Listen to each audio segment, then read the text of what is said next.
Gió vẫn nhắc một người đã ra đi không trở lại, nỡ mất chuyện tình không thể quên. Bước những chuỗi ngày dài ấp ôm bao đêm huyền diệu, ánh mắt ấy giờ này xa lắm. Thoáng phút chốc giật mình, ngỡ như em đang thật gần, gió đánh thức vì tôi ngủ mê. Thắp ánh sáng bước qua đêm thơ, chờ mong ngày mai khát vọng. Và gió vẫn thế, gió mang tôi đi tìm em.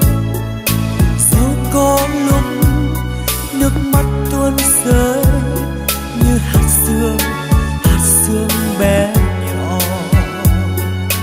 Gió sẽ hát gì sao, gió ru tim tôi ngày ngày mãi xôn xao.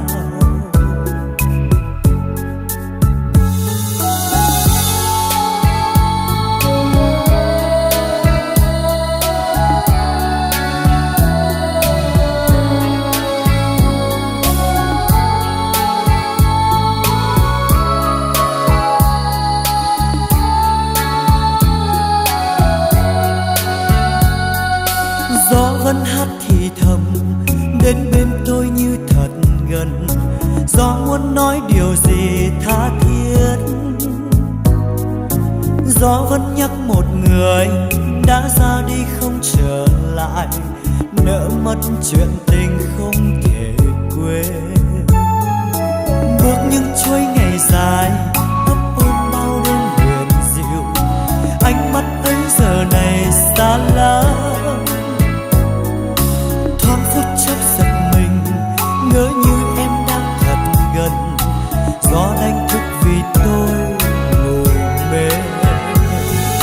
Thắp ánh sáng bước qua đêm thơ, chờ mong ngày mai khát vọng. Và gió vẫn thế, gió mang tôi đi tìm em. Dẫu có lúc nước mắt tuôn rơi như hạt sương bé nhỏ.